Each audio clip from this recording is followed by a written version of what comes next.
Magandang hapon po sa inyo lahat at ito siyempre hindi pa po galing ang ating sipon at ayan, ngayon nanonood po tayo, minayday ko po yung aking isang inaanak na si Sam at nanonood po tayo ng aking toktik at siyempre alam niyo naman, eto tayo magbabike at pipidal ngayong hapon pero hindi po tayo lalayo at tayo ay pupunta lang sa Mountain Peak. Ayan, nakita niyo naman po, ang galing po mag-drive oh. At siyempre tayo ay magbibihis lang po diyan, feeling tayo, akala mo napakalakas nating ano, pero siyempre napo po tayo at Mountain Peak po ba naman, minsan mo lang panikin pero masakit sa bangs. At yun nga po, wala po tayong basketball ngayon kasi may mga schedule na training. At alam nyo naman, pagka ganito po, napatay ang oras, takbo na po tayo at hindi na po tayo pumunta ng UP sa Home Sweet Home. Dito po tayo sa isang masarap pagpedalan at isang akyat lang po ay solid na ang inyong pawis. At syempre po, may narinig po tayo dyan mga kamarites, kaya lang ang sabi daw, wala pong name drop, kaya ayun, medyo nakikinig po tayo dyan, kaya ganyan-ganyan lang ang bagal natin magsintas ng sapatos.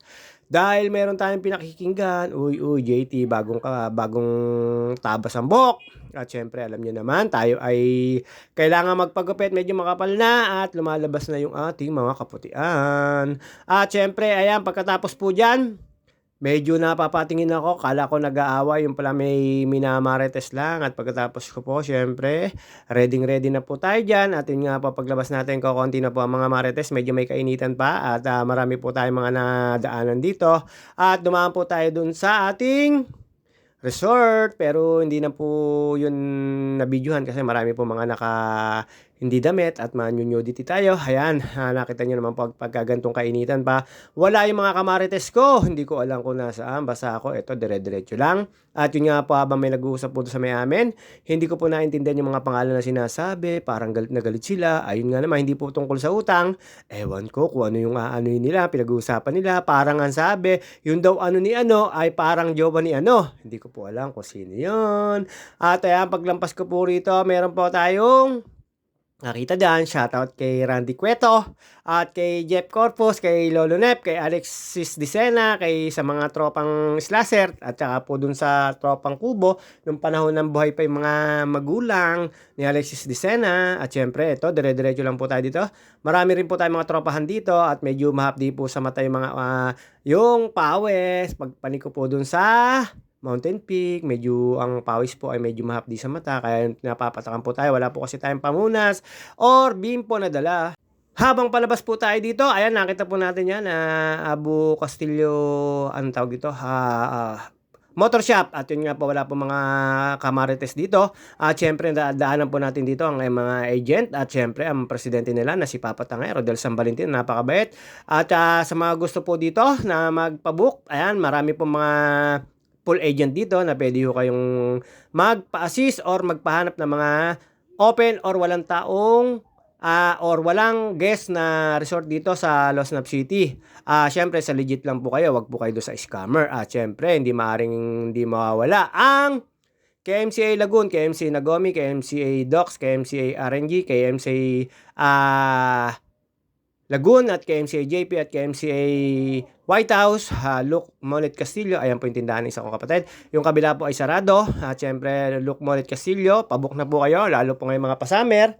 Depende na lang po sa dami ng tao. Basta yung kailangan nyo po magpabook doon. Ayan, nasa National Road na po tayo. At dito po, tayo ay medyo nakakaramdam ng init. Di na po tayo lagay ng gadget kasi wala naman po mangingitim sa atin. Maitim na po tayo. At yun nga po, ayan. Dire-diretso lang po yan, pero dadaan po tayo dito sa may tagiliran at syempre wala po marites dito. Dito naman po ay stress-free din at saka masarap pong tumambay sa taas. Kaya lang po talaga, kailangan nyo mag-ingat dahil sobrang taas po dito. Excuse me po. At medyo sagabal yung ubo natin. Ayan, medyo bagong gising po tayo dyan. Pero parang hindi naman bagong gising. Parang natutulog lang. Joke lang po yun. At dito po syempre layong-layo po tayo sa mga ka-stress at sa mga tropa natin dito na nagbabike. Yung mga malalakas. At yun nga po syempre tayo ay dito lang po sa may papunta Mountain Peak. At yung pag pagdating po natin dito sa kanto na 'to, ayan meron po mga convenience store diyan, tsaka meron po mga, tawag dito, basta marami po mga establisimento diyan. Kanan lang po tayo, 'to dire-diretso lang po 'yan. Yung dulong-dulo po niyan kanan, tapos yung dulong-dulo po kaliwa, ayun po papasok na po tayo sa Lago Vista Subdivision. Hindi ko po alam kung anong subdivision ang tawag do'n, pero pagkakaalam ko ay Lago Vista 'yon. At, pagdating po diyan sa dulo na 'yan at, right turn lang kayo, then pag right turn nyo, yung dulong-dulo din po ay left turn. At kasi ito naman ay sakop din pa rin po ng Pansol. Diyan marami na po sa umaga rito na nagwo-walking. Tapos, marami na rin po rito na nagpapapawis at pumapanik sa taas. At syempre, shoutout nga pala po sa mga tropa natin. At yun nga po, sa mga gusto po magpabook dito, marami pong mga resort dito. Depende na lang sa resort na gusto nyo. At tayo, ayan, lagi po tayo nagpapapawis. Di po mawawala yan. Sayang ang bike pag di ginamit. Hindi ko alam kung hanggang kailan po ako magre-retired ng pagbabike. Basta ito, happy-happy lang. At ayun, papanik na pampapanik po ito. Pero hindi po ganun kalakas o kataas ang ahon na 'to. Do'n lang po sa may papunta na po ng mga resort sa Mountain Peak or Mountain Peak Resort. Madalas tinatawag namin 'to ay Mountain Peak or Lago Vista, basta 'yun po yung tawag dito. Siyempre meron din po dito si Caray at meron din po dito na sa may Soli, Viento, Bakenemen at 'yun. Dire-diretso lang po 'yan. Hindi naman po kayo masyado maano diyan dahil hindi naman po delikado dito, kaya lang sa madaling araw. Marami naman po kayo makakasabay dito na pagwo-walking, mga taga Pansol din. Medyo madilim nga lang dito, siyempre ingat-ingat din po kayo, pero hindi naman po masyado nakakatakot pagka marami nakita nyo na po dito yung mga Pansol walkers. At siyempre, alam nyo naman, dito, pag nag-iisa ka lang, ay siyempre, nag-iisa ka. Uy, JT, ano yun? At dyan, medyo nalalapit na po tayo na mag-aahon. Pero siyempre, alam naman natin, may marami po ako nakita dito mga naliligo. Tsaka napakainit na po ng panahon ngayon. At shoutout nga pala po sa nagpa-follow sa akin at pinapollow back ko naman minsan na medyo late kasi tayo ay nasa kalsada at nagda-drive, kaya pag-uwi at tayo ay makapag-online at makapag-wifi, follow agad po yun. Ayan, nakita nyo naman po, uy, medyo manipis na ang JT. Sana all! Konting-konti pa. Ayan, naubos na rin yung taba ko sa katawan noong panahon ng January at December at January. Siyempre, hindi naman basta-basta makapagpapayat. Dami pa rin mga pagkain na masasarap, lalo po pagka kayo lalabas. At syempre, lagi po tayong in sa kainan. At yan, pakakaliwa lang po tayo dyan. Papasok na po dyan ay Lago Vista Subdivision na. Meron po dyan guardhouse, pero di ko pa alam kung bakit wala na pong guard.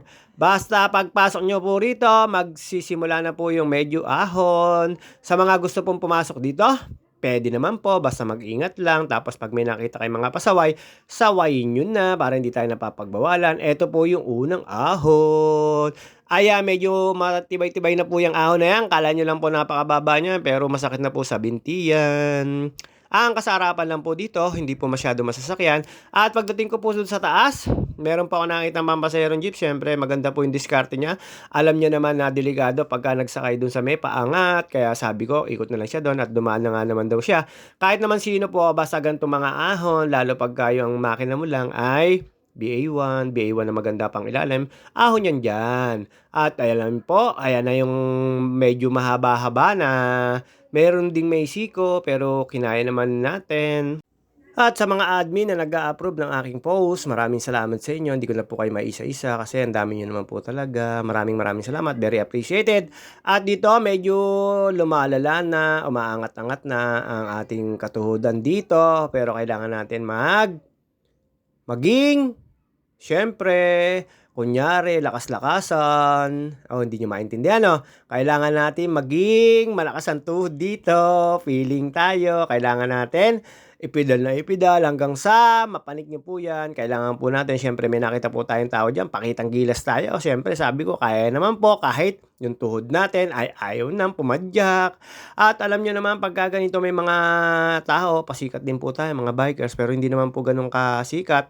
Basta tinaga ko lang po yan, kahit po inahapo na tayo, kahit nananakit na po yung tuhod natin, talaga naman po nakakapanakit tuhod. At after po nyan, ayan, kagad yung makikita nyo, huling-huling ahon. kita niyo naman po, nagagalit na yung litid ng aking kalaigan at yung hinga ko malalim na. After naman po nito meron pong recovery at yung recovery siyempre kakapiraso mga ilang seconds lang, 5 seconds, ahon na naman uli. Pagdating naman po do'n sa taas at, huling ahon, ayan nakita niyo na po yung pupuntahan natin yung ibabaw na yun. Ayan, oh, nahinga na po ako ng malalim, siyempre feeling na tayo na kayang-kaya. At yun nga po pagpanik na pagpanik niyan medyo ayan relax. Siyempre ang gagawin natin diyan magre-ready para pumanik uli, dire-diretso na lang po ang ginawa ko diyan kahit medyo paga-paga pa yung ating mga tuhod or aking mga binte. Tuloy lang hangga't sa kaya. Ayan nakita niyo tik-tik na po yung pawis ko pagdating po sa ibabaw niyan. Napakalakas po ng hangin. Paahon na, sasalubungin ka pa ng malakas na hangin, nakakapagod po talaga. Dito meron pa akong nakita para may birthday yan diyan sa parting kanan na yan. Ayan, pagkatapos po niyan, ayan, papaling na tayo. Diyan po sa may parting kanan na yan, meron po nag-aalok sa akin. Hindi ko po alam kung kilala ko o hindi. Basta tinawag ako, makikikain sana ako. Pero hindi naman pwede kasi yung momentum mawawala. Alam ng mga bikers yan. Kung baga sa basketball, nakakashoot ka na, bigla kang papalitan. Ay, mahirap na balik ang momentum. Kaya ito, yung momentum na to, pinanggigilan ko. Kaya yung pawis ko, tagaktak. Buti na lang hindi umulan at nakapagpapawis. Alam nyo naman, basta mga ganito, sobrang taas niyan. Hindi ko po alam kung ilang gradient. Basta dito ako sa backdoor, kung tawagin namin, backdoor dito sa Mountain Peak, ako dumaan. At after po ng pagkaahon ko, eto, siyempre, medyo bumaba na po tayo. Nakita ko po yung jeep, medyo nasa gitna kasi magsasakay ng pasahero. Good decision naman yan kasi dun sa gitna, kung siya ay magsasakay ng pasahero, pagkakaalam ko mahirapan siyang umahon. Medyo matarik-tarik po talaga. At siyempre, excuse me po, dadaan lang po tayo. At kahit po anong laki ng makina niyan, kasi sobrang taas po talaga nito. Tapos pagkargado sa sakyan mo, lalo't pang pasahero ng jeep, medyo ang hirap iahon yan. At tapusin ko na po yung kwentuhan dyan. At ito po, dire-diretso lang po ito. Eto, hindi ko na po sinakyan ang bike ko rito dahil po alam nyo naman, napakahirap pong sumakay sa bike dito kasi sobrang taas po. Di ko po alam kung ako ba ay magdedire-diretso rito. Kaya po nag-walking ko na lang. At tumambay po tayo dito sa may cross. At after po dito sa likod ng jeep na yan, makikita nyo naman po yung ganda ng Laguna Lake at yung ganda ng inyong lalakadin pababa. Pero ito, nagwo-walking kami dito. Siyempre, ang kasama ko dito, yung magandang dilag na hindi ko na po nakakasama. Alam nyo naman po, tayo busy. At siya parang hindi ko alam kung nakapag-walking pa uli siya. At ayan, nakita nyo naman po, pagka pababa na kayo, talaga naman yung makakasalubong nyo na ahon, no, medyo nakayuko na kasi alam nyo na nakakapagod din po mag-walking dito. Pero pag sanay ka na, hindi ka na mapapagod. Kaya ayan, nakita nyo naman po, overviewing dito. Meron po kayong makikita rito na cross. Ito po yung pinaka-markings dito. Markings, dapat marking lang. Correct mo ba sarili mo, JT? At syempre dito, wala po marites. Wala po kayo marites. At sa pagbaba ko, pag-uwi ko, wala pa rin po. Ayan si kuya. Tapos, nakakatuwa dito, may mga bata ako madadaanan dito. Binebelatan ko. Kasi, ang sama tumingin ng babae. Nung nalaman ko, magpinsan lang pala sila. Pero dati, nung gantong kabataan ka, talaga namang wala ka pang problema. Ganyan lang ang gagawin mo. Maglalaro kayo, kaibigan mo, BFF mo, kung tuturing, basta yun, lalaki kayo. Pero pagdating nyo ng high school, college, magkakahiwa-hiwalay kayo. Pero magkakilala pa rin kayo. Pinakamasarap ang maging bata dahil yan ay walang problema. Ang problema lang yan, humingi ng pera, baon, kumain, matulog, mag-aral. Yun nga po, totoo po yun, basta bata ka. Ayan, makikita nyo po sila dyan, nasa kanan, naglalaro po sila dyan. Di ko po alam kung anong laro ang ginagawa nila. Basta kinausap ko sila, sabi ko, ate, kapatid mo, sabi niya, pisa niya raw, hindi niya raw kapatid. At yun, naglalaro sila. Tsaka sabay alaga sila kasi bata pa yung kasama nilang pinsan nila. At ayan, makikita nyo po yan, tuwing umaga, napasok po yan, naglalakad. Dito po nilalakad at inuuwi nila. Ayan, yung 4 na bata. Ang saya-saya po nila naglalaro dyan. Pero nakiisyoso tayo. Ayun, natigil sila, nakipag-usap sila sa akin. At ayan, pagpababa po niyan, diyan po, tambay lang po tayo dyan sa may cross na yan. Napakasarap pong tumambay dyan. Tapos overviewing lang, nagpakit lang tayo. Inikot ko lang yung camera para masabihing 360. Kahit patapuning cellphone lang ang gamit ko, siyempre feeling 360. 360 inikot ko po, hindi po 360 yung camera. At siyempre ayan, dire-diretso lang po tayo dyan. Alam nyo naman po, ang JT, medyo nakakapagod na po to. At kasalubong lang po natin dyan yung mga malakas na hangin. Tapos may nakita po ako mga dogs dyan. Ayan, tinuturo ko po yung cross na marking dito. Marami po dito sa umaga na makikita nyo na dahil medyo free na po dito. Ayan, tinambay ko lang po yung bike ko. Habang ako'y naglalakad dito, tayo ay magti 360 camera 360. Ayan, 360. Iikot ko yung camera. Hindi po siya talaga Insta 360. Ayan, para makita nyo po, ang ganda po dito. Pag nandyan naman po kayo, napakalakas ng hangin. Pero tanaw na tanaw po yan lahat. Pati po yung Manila. May mga building na makikita kayo dyan. Lalo po doon sa may parte sa kabila. Lalo pagka hindi po madilim yung kalangitan, kitang-kita naman po lahat yan yung view. At makikita nyo po yung alon na namumuti dyan sa Laguna Lake. Relax ka dito. Dati may kapihan dito. Ngayon wala na kasi nandun na sa baba po yung tindahan. Hindi ko po alam kung paano ka bababa dyan.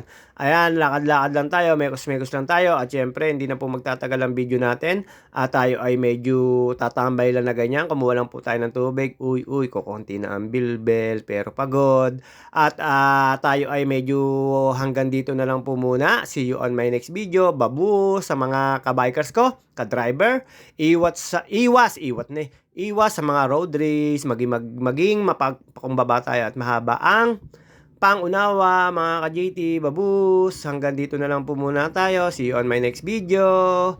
At sa mga tropa natin, babu, shoutout sa inyo.